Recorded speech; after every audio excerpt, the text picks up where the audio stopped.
Paulina, à 70 ans, menait une vie paisible dans une petite maison bien entretenue qu'elle partageait avec son mari, Georges. Leur quotidien était rythmé par des rituels simples, une tasse de thé partagée au lever du soleil, une promenade dans le parc modeste de leur ville, et des soirées à feuilleter de vieux albums photos. Cette routine, empreinte de douceur, masquait un espoir secret que Paulina portait en elle, celui d'un miracle inattendu. Un matin d'automne, une sensation étrange s'éveilla en elle, non pas un simple malaise de l'âge, mais un frémissement profond, à la fois effrayant et merveilleux. Avec une excitation prudente, elle confia à Georges : « Je crois que je porte un enfant. » Ces mots, fragiles comme du verre, restèrent suspendus dans l'air. Georges, homme pragmatique, éclata d'un rire incrédule : « Tu plaisantes, Paulina. À 70 ans, c'est impossible. » Son rire, bien que léger, portait une pointe de mépris, comme si la vie ne pouvait défier la logique qu'il chérissait. Le sourire de Paulina vacilla, mais elle garda son secret, un oiseau timide prenant son envol en elle. Chaque matin, sur son porche, elle ressentait cette vie naissante, un mélange de fardeau et de bénédiction.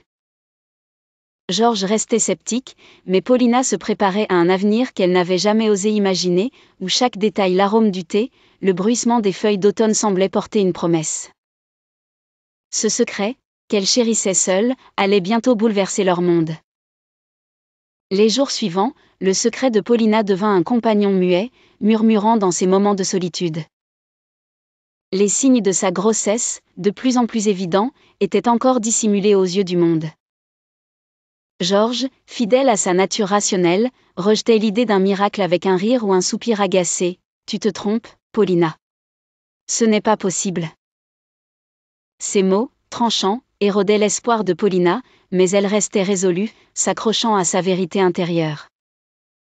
Dans un carnet relié de cuir, elle commença à consigner ses pensées, décrivant les frémissements de vie, les rêves étranges et la joie secrète que chaque battement de cœur lui apportait.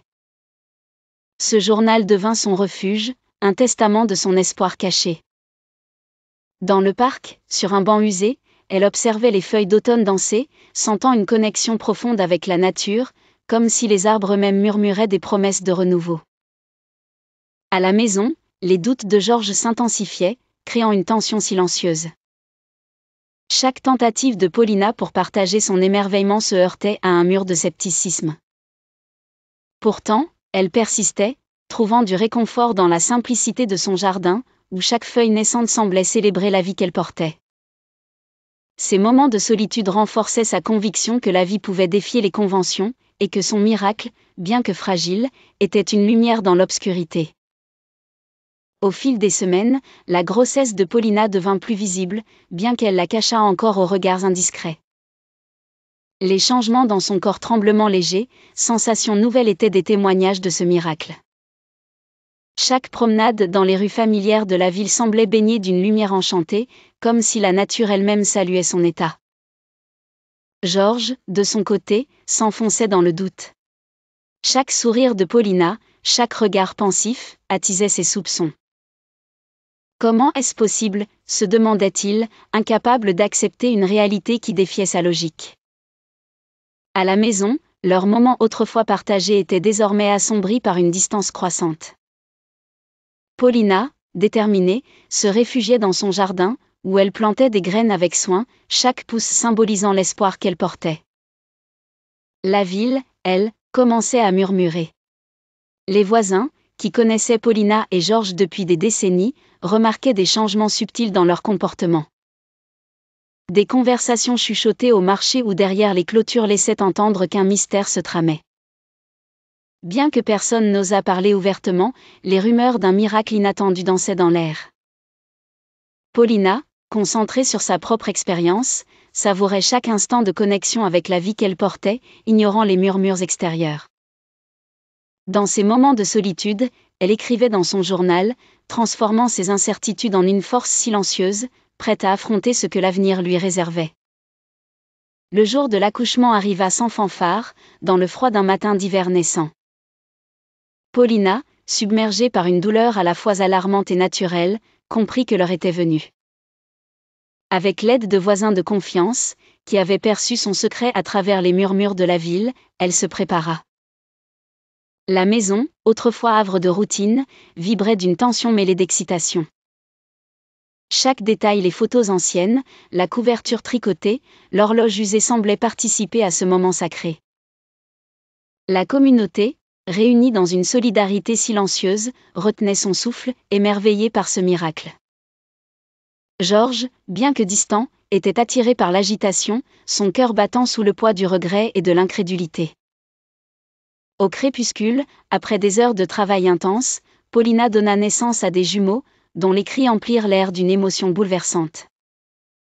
Ce moment, défiant toutes les attentes, transforma la maison en un sanctuaire de vie. Les larmes et les sourires des voisins présents témoignaient de la beauté de l'impossible. Paulina, épuisée mais radieuse, berçait ses bébés, ressentant une joie profonde face à ce triomphe de l'esprit humain. Pourtant, au milieu de cette célébration, une ombre se profilait. Georges, incapable d'accepter ce miracle, s'enfonçait dans une tempête de doute, laissant présager un drame plus profond. Les jours suivant la naissance des jumeaux furent marqués par une joie intense pour Paulina, mais aussi par une tension croissante. Alors qu'elle berçait ses nouveau-nés, Georges, consumé par le doute, voyait dans ce miracle une trahison. Pour lui, une femme de 70 ans ne pouvait concevoir naturellement, il n'y avait qu'une explication, l'infidélité. Ses soupçons, nourris par sa nature pragmatique, transformaient chaque sourire de Paulina en une preuve de tromperie. Une nuit, dans un murmure tremblant de colère, il l'accusa : « Comment as-tu pu me trahir ainsi ?» Ces mots, acérés, brisèrent le fragile équilibre de leur foyer. Paulina, encore faible de l'accouchement, fut dévastée par la douleur de cette accusation. Ses yeux, pleins de confusion et de chagrin, cherchaient en vain une lueur de compréhension chez Georges. Mais il était inflexible, convaincu que ce miracle n'était qu'un mensonge.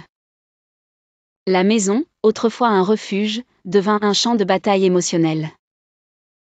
Les voisins, témoins de la naissance, sentirent le changement d'atmosphère. Les célébrations laissèrent place à des murmures de malaise, les rumeurs d'infidélité se répandant comme une traînée de poudre. Paulina, malgré la douleur, trouva refuge dans l'amour pour ses jumeaux, leurs cris innocents devenant son ancre dans la tempête. Georges, lui, s'enfermait dans une certitude froide, incapable de voir la vérité au-delà de sa logique rigide. L'accusation de Georges culmina en une déclaration brutale : leur mariage était fini. Dans un accès de colère, il prononça les mots qui brisèrent des décennies de promesses partagées. Paulina, seule face à cette décision, sentit son cœur se déchirer, non seulement par la perte d'un partenaire, mais aussi par celle de la foi qu'il avait soutenue. Le divorce, finalisé rapidement, laissa une cicatrice profonde.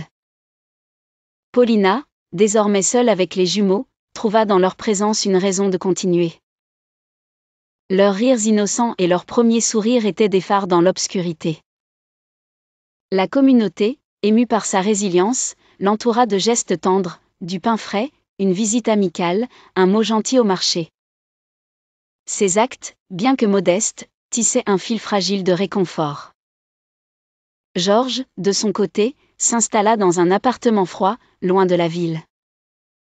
Chaque jour, il était hanté par ses propres mots, par la finalité de son accusation. Dans un café, une tasse de café refroidie entre ses mains, il repensait au sourire de Paulina, à sa force tranquille, et un regret lancinant s'installait.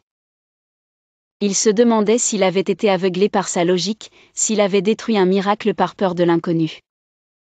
La distance entre eux devint un gouffre, mais Paulina, avec ses enfants, commença à reconstruire une vie où l'espoir, bien que fragile, refusait de s'éteindre.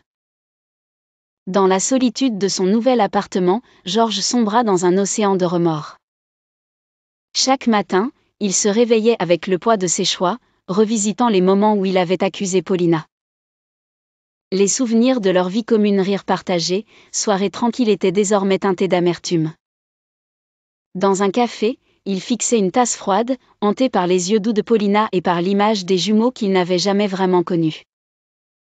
Il commença à chercher des réponses, fouillant dans de vieux souvenirs, lettres et photos, espérant comprendre comment il avait pu se tromper si gravement. Chaque détail ravivait une douleur aiguë, mais aussi une lueur d'espoir. Pouvait-il encore réparer ce qu'il avait brisé? Georges se tourna vers des amis, puis vers un prêtre local, cherchant des conseils pour apaiser son âme tourmentée. Le prêtre, avec une sagesse douce, lui suggéra que la rédemption commençait par le pardon de soi-même. Lentement, Georges comprit que ces accusations étaient nées de la peur, non de la vérité. Il écrivit une lettre à Paulina, un flot de regrets et d'espoir, confessant ses erreurs et implorant une chance de se racheter. Envoyer cette lettre fut un acte cathartique, un premier pas vers la guérison, bien qu'il sût que les mots seuls ne suffiraient pas à effacer le passé. Pendant ce temps, Paulina élevait ses jumeaux, trouvant dans leur rire une force nouvelle, un rappel que la vie, même brisée, pouvait encore fleurir. Un soir d'hiver, alors que Georges errait dans les ruelles de la ville, il entra dans une petite librairie, attiré par sa lumière chaleureuse. Là, parmi les rayons poussiéreux, il rencontra Anna, une jeune femme absorbée par un livre. Son regard doux et son sourire sincère éveillèrent en Georges une étincelle oubliée. Ils se mirent à parler, d'abord des livres, puis de la ville et de ses mystères. Anna, sans juger, l'écouta partager ses regrets, son chagrin face à la perte de Paulina et des jumeaux. Cette conversation, simple mais profonde, fut comme un rayon de soleil dans la grisaille de sa vie. Anna, avec son empathie naturelle, lui rappela la beauté de la compassion et la possibilité de nouveaux départs. En quittant la librairie, Georges sentit un espoir timide naître en lui. Cette rencontre devint un tournant, l'incitant à revenir régulièrement dans ce lieu, non pour fuir, mais pour rassembler le courage d'affronter son passé. Chaque visite renforçait sa détermination à chercher le pardon, non seulement de Paulina, mais aussi de lui-même. Pendant ce temps, Paulina continuait de tisser une nouvelle vie avec ses enfants. Leur maison, désormais remplie de rires enfantins, était un havre de lumière. Son jardin, vibrant de couleurs, reflétait sa résilience. Pourtant, dans les moments de silence, elle repensait à Georges, laissant échapper un soupir mêlé de perte et de délivrance. Prête à accueillir ce que l'avenir lui réservait. Déterminé à comprendre le miracle qu'il avait rejeté, Georges plongea dans une quête de vérité. Il fouilla les archives de la bibliothèque locale, lisant des récits d'accouchements improbables et de miracles oubliés. Il parla à des aînés, comme Madame Ramirez, une ancienne enseignante, qui lui confia « Parfois, l'univers nous offre un cadeau inattendu. » Ces mots ébranlèrent ses certitudes rigides. Il consulta des experts en anomalies reproductives, cherchant des réponses scientifiques qui, bien que partielles, reconnaissaient les mystères de la nature. Chaque découverte, article, témoignage, légende peignait un tableau d'un monde où l'espoir défiait la logique.